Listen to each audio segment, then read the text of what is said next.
सुबह की पहली किरण गांव की गलियों में उतर चुकी थी।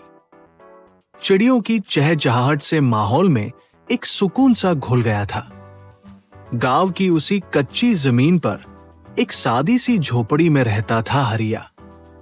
सादा जीवन, मेहनती हाथ और दिल में अपनों के लिए बेइंतहा प्यार।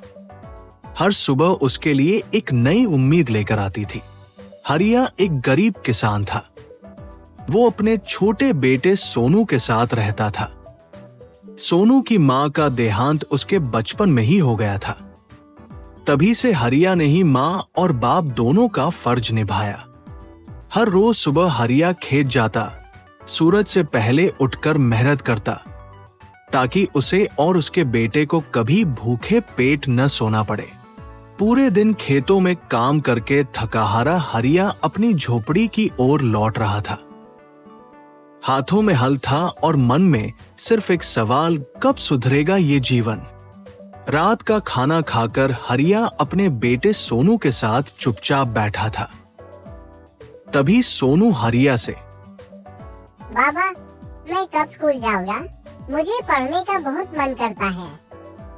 जरूर बेटा, एक दिन तुझे पढ़ा लिखा कर बड़ा आदमी बनाऊंगा। हरिया के पास इतने पैसे नहीं थे कि वो सोनू को स्कूल भेज सके, लेकिन उसके दिल में एक सपना था कि उसका बेटा पढ़े, कुछ बने और इस गरीबी से बाहर निकले। हर रोज वो खेतों में और ज्यादा मेहनत करता ताकि कुछ पैसे जोड़ सके। हरिया जब भी गांव के चौराहे से गुजरता, गांव के लोग अक्सर उसका मजाक उड़ाया करते थे। सुना है हरिया का बेटा सोनू पढ़ने को कह रहा है। अरे भला हरिया जैसे गरीब मजदूर का बेटा कभी पढ़ लिख पाएगा क्या? एक दिन गांव में एक एनजीओ आई जो गरीब बच्चों को फ्री में पढ़ाती थी। हरिया को लगा जैसे भगवान ने उसकी सुन ली। हम सरकार की ओर से आए हैं। जो बच्चे पढ़ाई का खर्च नहीं उठा सकते, वे आएं। हमारे एनजीओ द्वारा उन्हें छात्रवृत्ति दी जाएगी और उनकी आगे की पढ़ाई की पूरी जिम्मेदारी हमारी होगी। जैसे ही हरिया को पता चला कि गांव में पढ़ाई के लिए सरकारी मदद आई है, वो एक पल भी नहीं रुका। बेटे सोनू का हाथ थामा और सीधा पंचायती भवन की ओर चल पड़ा, उम्मीद लिए कि शायद अब उसके सपनों को पंख मिल जाएंगे। मैडम, मेरा बेटा सोनू बहुत ही होशियार है, लेकिन मैं एक गरीब किसान हूं। आखिरकार कितना ही कमा पाता हूं, इतना नहीं जोड़ पाता कि इसे पढ़ा सकूं। इसलिए आपसे हाथ जोड़कर विनती है, कृपया इसका नाम अपने इंटरव्यू में लिख लीजिए और इसके पढ़ाई लिखाई का पूरा ध्यान रखिए। 2 दिन बाद जिन जिन बच्चों को हम लोग छात्रवृत्ति देने वाले हैं, उनका एक छोटा सा टेस्ट होगा। ये टेस्ट बहुत ही बेसिक होता है, लेकिन देना जरूरी है। आपका बेटा भी ये टेस्ट देगा और अगर वो पास होता है तो सरकार की तरफ से उसकी पूरी पढ़ाई का खर्च उठाया जाएगा। टेस्ट यही पंचायत भवन में ही होगा, तो जरूर से आइएगा। 2 दिन बाद सोनू पंचायत भवन में टेस्ट देने गया। पसीने से भीगा चेहरा था, लेकिन आंखों में आत्मविश्वास चमक रहा था। कुछ ही समय बाद रिजल्ट आया।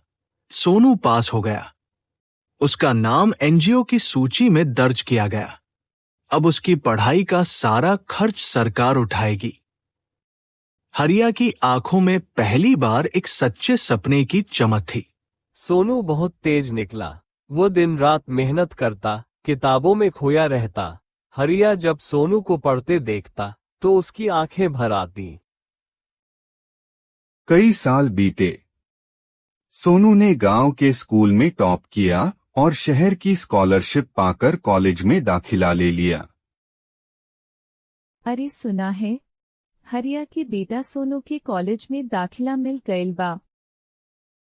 अरे दाखिला मिल जाए से सब कुछ नइखे होत भैया। अफसर बने खातिर 4 बरस कड़ी मेहनत करे के पड़ेला। कभी इस गांव की तंग गलियों में नंगे पांव दौड़ने वाला यह बच्चा आज अपनी मेहनत और लगन से जिले का सबसे बड़ा अफसर बनकर लौट रहा है। गरीबी की छाव में पलाबधा सोनू, जिसने मुश्किलों से कभी हार नहीं मानी।